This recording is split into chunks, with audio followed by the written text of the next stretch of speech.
Welcome to Faithcast, a Faith in the Forest ministry. Be sure to hit that notification bell to stay up to date on great new content. Now, here is your host, Pastor Keith.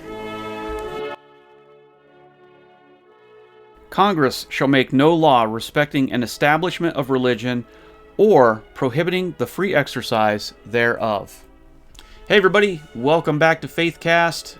This is a ministry of Faith in the Forest here on YouTube. Thanks for joining us. Before we really get going, appreciate if you'd slap that like button right now.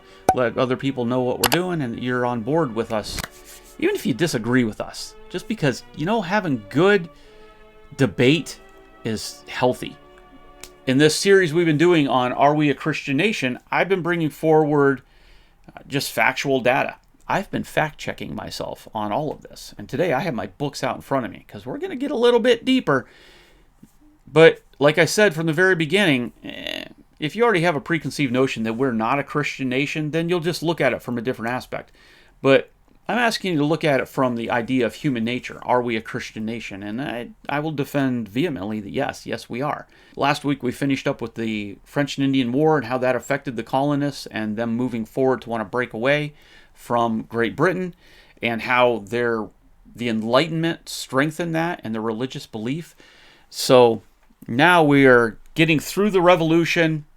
We're not going to talk about any of the Revolution. We're going to sort of skip along to when the important documents were written, the political side of us forming as a nation.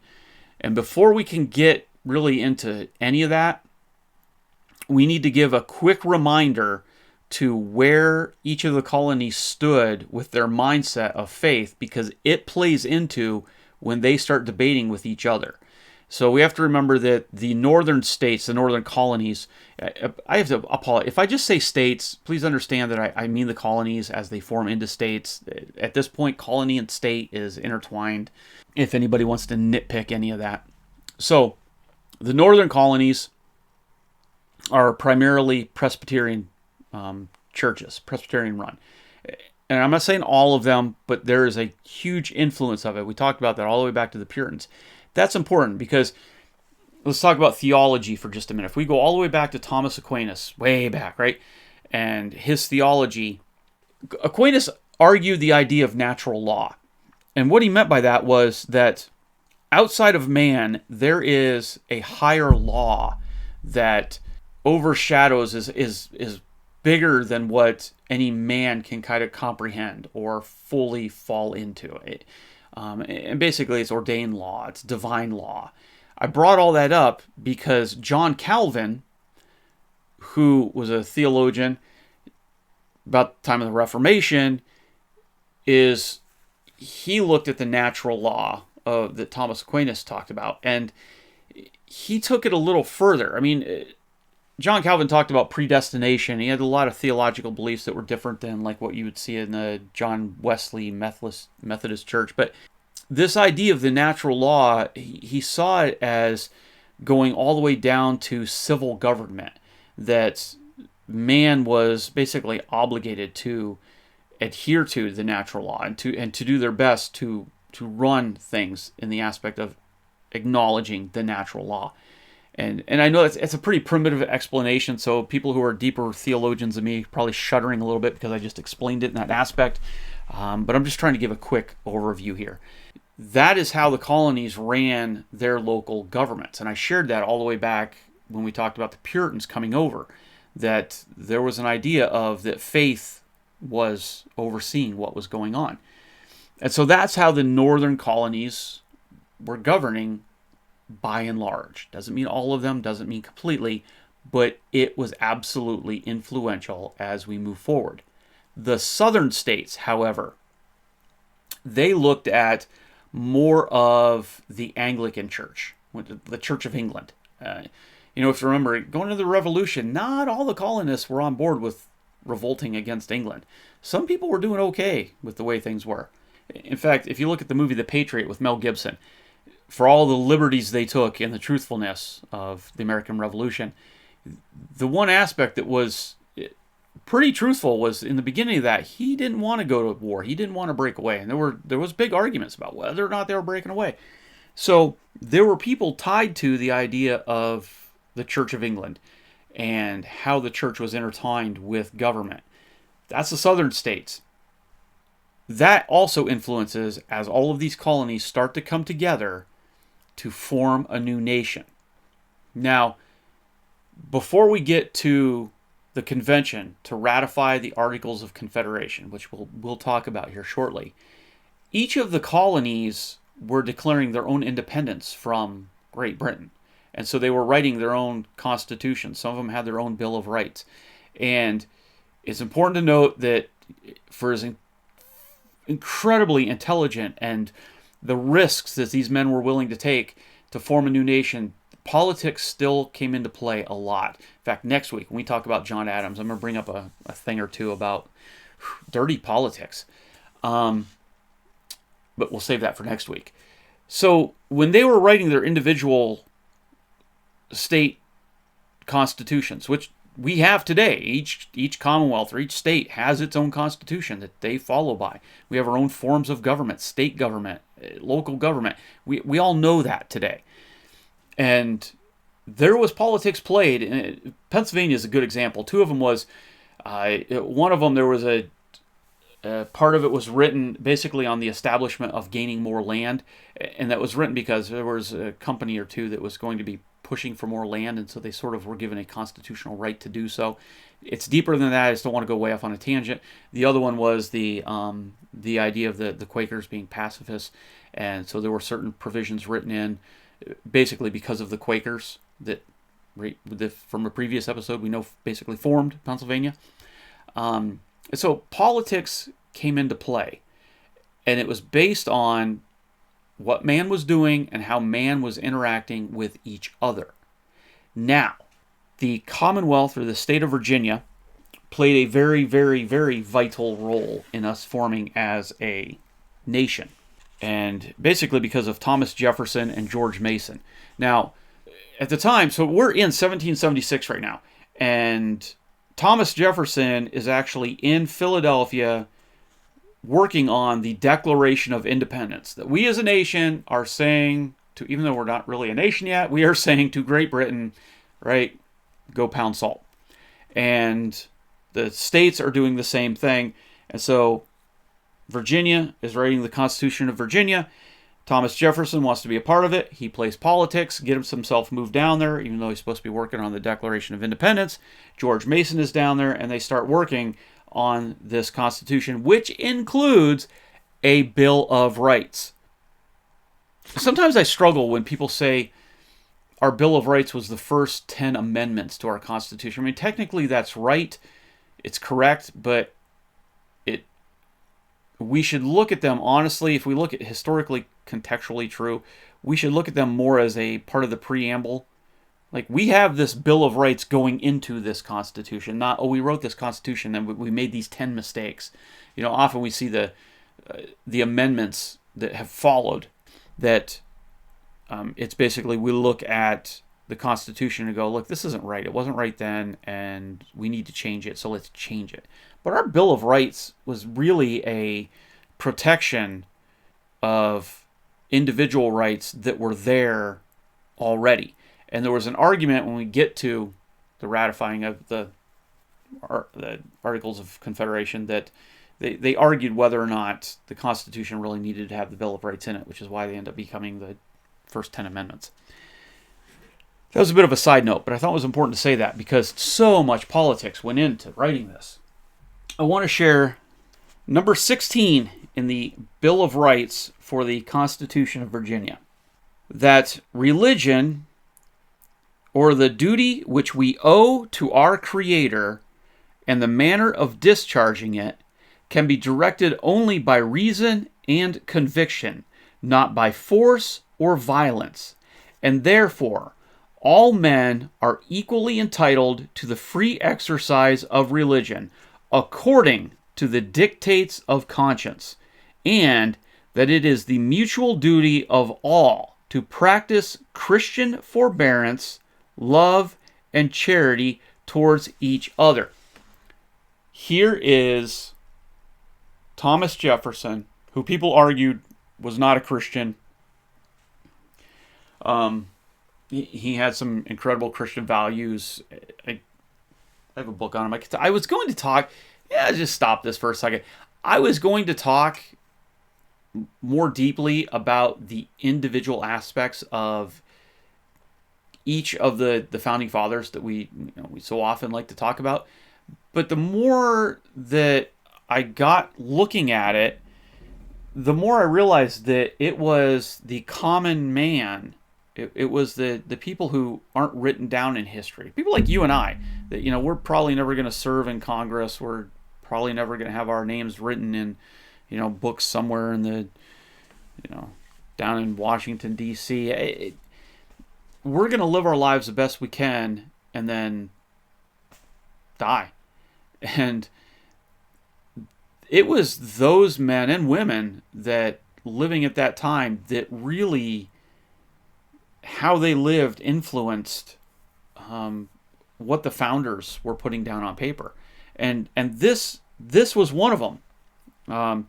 The religion of the duty which we owe to our Creator and the manner of discharging it can be directed only by reason and conviction, not by force or violence. Not by force or violence. This comment, this writing right here is from the founders, written directly to the Church of England and to the monarchy, saying, look, we are not going to run things the way you ran them. And in the Constitution of Virginia, so remember, most everybody was Anglican. And here's what the Anglican Church did, because they were tied so tightly to the government, is you had to pay a tax, essentially a church tax. You paid it to the Anglican Church. So you paid a tax to the government, which then supported the Anglican Church. And Thomas Jefferson was adamantly against that. He said, look, you can't force people to pay part of their livelihood to a religion that they don't want to be a part of. And it was not a stance of atheism. It was not a stance of we don't agree with Christianity. We're not going to be a Christian nation. We want you to take all of these beliefs of Jesus Christ and just get them out of our land. You Christians just hit the boat and go back to England. That's not what he was saying. That's not at all what he was saying. What he was writing was, look, we are bigger than this church. We are separating ourselves from England. And remember, he just came from Philadelphia, where we're going to get, in a few years later, we're going to get into ratifying the Articles of Confederation and finally having a federal constitution.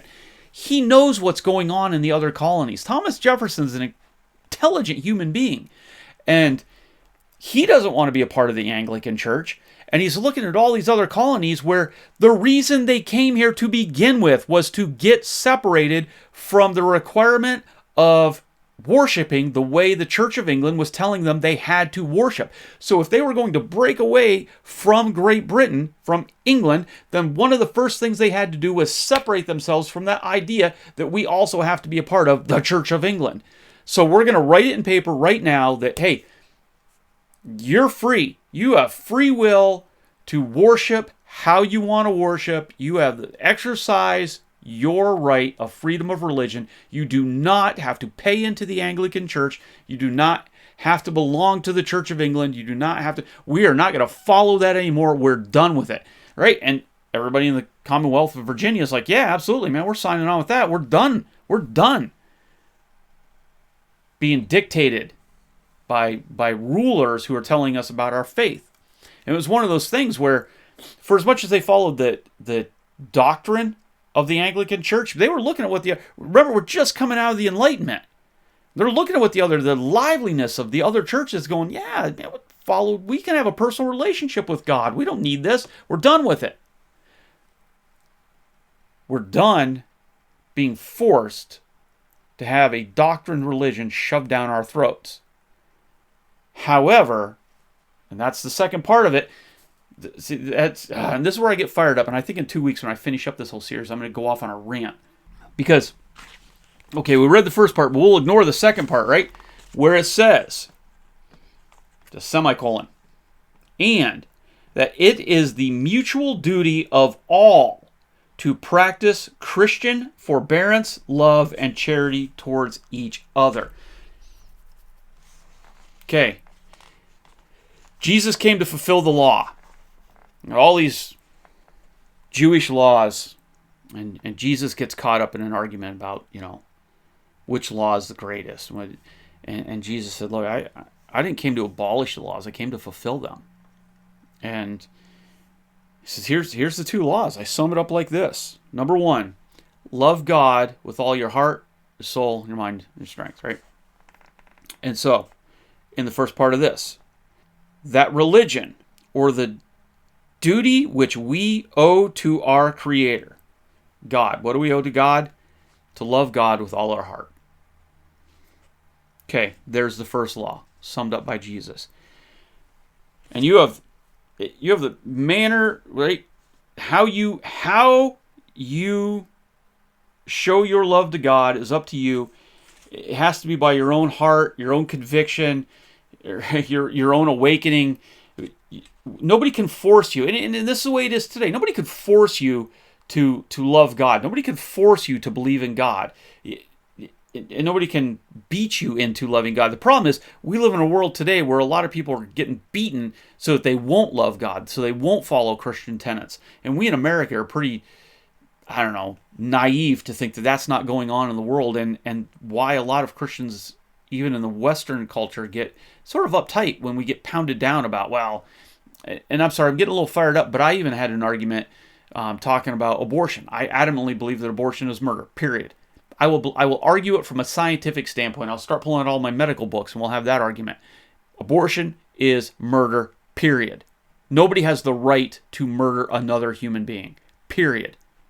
Right? But I've been arguing that, and I was arguing that with this young lady who, of course, was all about, it's my choice, it's my choice, it's my body. It's not your body, it's that human's body. But that's the argument, it's my body. You know what? I think I'm going to do an episode on abortion coming down the road. But anyhow, this young lady says to me, if you would just give up your beliefs, this would be okay. And that's why Christians get so fired up today. That's why I get a little bit fired up about this. There's violence to eliminate Christianity, even though we ascertain that we cannot violently get people to follow Christ. It has to be a conviction of your heart. However, the second part of it, it is the mutual duty of all to practice Christian forbearance, love, and charity towards each other. Second law that Jesus had. First law was love God. Law number 2, to love your neighbor as you love yourself. Practice Christian forbearance, love, and charity towards each other. Love each other as you love yourself. So, in this idea of the freedom of religion that comes from the Constitution of Virginia, which people will go, well, that was a state constitution. That's not our federal law. It doesn't count. It does, and we're going to get to that in just a minute. It says, by the way, when it comes to religion, love God, love your neighbor. Christian forbearance. Has it right in there. So, we get down to the Articles of Confederation. I keep saying that, and a lot of people are going, what is that? What are you talking about? The Articles of Confederation. So, when the Constitutional Convention came up, there was still an argument about whether or not we should be a nation, or if we should just ratify these Articles of Confederation. The Articles of Confederation were basically, look, every state is its own sovereign property. You have your own laws, do what you want to do, and we will protect each other for the common good. And you see that today. It's in our preamble. So when everybody joined together, all they were supposed to do was meet and ratify the Articles of Confederation. However, many of the founding fathers, knowing what they would potentially face in the future, knew that just ratifying the Articles of Confederation would not unite us strongly enough to stand against outside forces. And so they knew that we needed to be a unified nation with a constitution, not just an Article of Confederation, basically an agreement that, hey, we're going to stand together. The Founding Fathers were smart enough to go, okay, we all got together. Everybody thinks that we're ratifying the Articles of Confederation, but we need to form a constitution. And we only have so much time to do it. Back one of my early civil liberties or constitution classes, I had a very, very liberal professor. And I don't say that in a bad way. He just was very, especially for the late 80s, early 1990s. He was very, very liberal. In fact, he wrote a book, I still have it here somewhere in my piles, of a comparison between Canada and the United States. And basically it was, ooh, Canada's so wonderful. America's ugly. But he wrote he summed up the writing of our Constitution like this: that our Constitution was written illegally in 2 weeks by a bunch of outlaws. And it's sort of funny, but if you break that down, he was technically correct. It was written illegally, not because we were separating from Great Britain, but because the delegates that were sent there, some of them were specifically told, do not form into a constitution. We do not want it. And they were disobeying the government of their colonies when they went there and went, okay, that's what they said, but this is what we need to do. And by about a bunch of outlaws, he said that because basically they had all been charged with treason or other crimes against the crown. So that's sort of to say they're a bunch of criminals, that's, I don't know, petty to say it that way. I wanted to debate them back in the day, but why bother? And the other reason, the fact that he did it in 2 weeks, was for two reasons. One, none of them wanted to be in the city. The city was very, very unsanitary. A lot of disease in the city. They didn't like being in the city. They didn't like being in where it was really, really hot. The summertime, Philadelphia.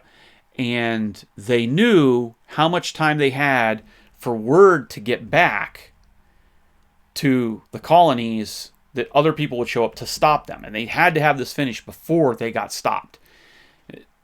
That's how that professor explained the whole thing. And I've always enjoyed that. And you think about how pressured they were to get all this done when you look at our government today that gets nothing accomplished, and what they were able to accomplish with it. But because they had a very short time to get all of this ratified and get it finalized, there were certain things that they just were not going to spend a lot of time debating on. One of the things early on, it was interesting reading on it over the years. I remember three of the things that they argued a lot on was the idea that members of Congress would be elected every 2 years. They didn't like the whole biennial thing. There was a certain platform that just hated the whole biennial thing. And I never really completely understood. I haven't delved into it. But another one that was argued vehemently was the fact that anybody who held public office had to be a Christian in good standing. And that was argued hard. And we know that it was pushed down. It was compromised. Because obviously it's not in our Constitution. And the third thing was slavery. The northern states, the northern Christians, especially the Quakers, despised slavery. I laugh in a sad way when I look at the arguments going on today about how, we are such a divided nation and how, white man is so horrible to the minorities. And yet I look at the number of white men in the forming of our nation who stood strongly to free the slaves and continued to push it forward. Up to the point of Abraham Lincoln. So those were three things that were argued. Remember, they didn't have a lot of time to get all this done. And then it came down to they needed to sign this Constitution that they had come up with. And that Thomas Jefferson played a lot into it. George Mason played a lot into it. John Hancock, who wasn't even supposed to be there, he was because the delegate from his state got mad and didn't want to be a part of it. So Hancock, who was in ill health, he ends up being there. And in the 11th hour, they get down to, okay, but we need this Bill of Rights. And at this point, everybody's like, seriously? Like, we're going to debate these Bill of Rights? And so they started looking at them, and essentially they were the Bill of Rights from the same Bill of Rights from the Constitution of Virginia. I mean, George Mason just went, I got these. And they ended up arguing them, and they kept whittling them down, and Washington came up with this group of people, delegates, that were supposed to break it down, and it broke down a little further. And at one point, I mean, there were more than 10 to start out with. And they finally got it down to 10. And then they started to nitpick a few of the words. And finally they were saying, look, we need to finish this. This has to get done. And George Mason was like basically saying, look, either agree to it or I don't sign. And they knew if they didn't have all the signatures that they were in trouble. And so it came down to the 11th hour. This is how this story was shared to me at one point. I'm sort of paraphrasing a lot of what actually happened. I'm making this all sound like it happened in a 45-minute episode of television, but it came down to, okay, we'll agree to this Bill of Rights, but they had to sum down the words and take out certain things, and so they took that full aspect of what was in the Virginia Constitution of here's what God said, and here's how you're supposed to live it, and they took out all of what they felt were the unnecessary words. And one of the words they felt was unnecessary was Christian, because it was just sort of a standard belief that you lived Christian values back then. They wrote, what we know as the First Amendment. And so now we have that, they will not establish a religion. In other words, you will not pay a tax to a certain religion. There will not be an official religion to the United States. But along with that, the government will not make a rule prohibiting your free exercise to practice the religion that we already predetermined that you have. They took everything that was in the Constitution of Virginia, summed it down that simply, but it had, in contextual understanding, the same meaning as what the Constitution or the Bill of Rights of Virginia, the state of Virginia, had. And so that's how we ended up with what we have today. So now people can look at just the first part of it, where it says, they shall not establish a religion, and say that's it. We have separation of church and state. We have freedom from religion, people say today. The interesting thing is, if we look at this historically, and there were a few legal battles as we get into the Supreme Court, even if we argue the Supreme Court aspect. I mean, John Marshall, the first Chief Justice of the Supreme Court, he lives until like 1835, and there is no huge arguments about religious beliefs. He had a strong religious belief. He struggled with the church, which I might bring up a little bit next week when I talk about John Adams and his struggles with the formal church. But for the first 150 years of us as a nation, the only time that it was ever argued in court was the free exercise clause. If somebody felt like their free exercise to practice their religion was being tread upon. It was never an idea that the government was imposing religion. It was always in the aspect of protecting the individual's free exercise of practicing their religion. And it wasn't really till we get past 1940 that we see this explosion of arguing this freedom from religion idea. And the whole concept of the First Amendment gets flipped on its head. And we see more and more of a political aspect in our Supreme Court that starts to rule in certain ways. And that's why we argue this a lot today. And again, if that's God's natural law, if that's the direction it's going, that's the direction it'll go. I can't argue or force violence into anybody believing in the truth of Jesus Christ by trying to impose some law upon somebody. But I'm going to stand firm in my beliefs, and I'm going to understand that contextually in the past, my beliefs were protected, and they should still be protected today. That First Amendment has two parts to it. So that's it for today. We get into next week. I know we could have talked more about the Constitution, but I have a feeling I would have started boring people after a while. So that's it for today. Next week, John Adams and his infamous comment that we are not a Christian nation. And I'm probably going to offend a few people next week when I start talking about that, because, well, truth is what it is. And if you don't know why we have a Treaty of Tripoli, look it up. Look at who we were fighting, how we ended up in a war a decade after, 2 decades after we even became a nation. I mean, it's mind-numbing that people would take that comment of his so far out of context. But that's it for today. I pray you all have a blessed week. Again, slap onto that like button. Help me out with all this. If you haven't subscribed to Faith in the Forest, it'd be cool if you did that. I love a good debate. Make some comments, because especially if you disagree with me. I love a good argument. I'm not here to try to change your mind. I'm just here to share the truth as I'm able to find it through all of the historical documents that I have. So with that, take care. God bless.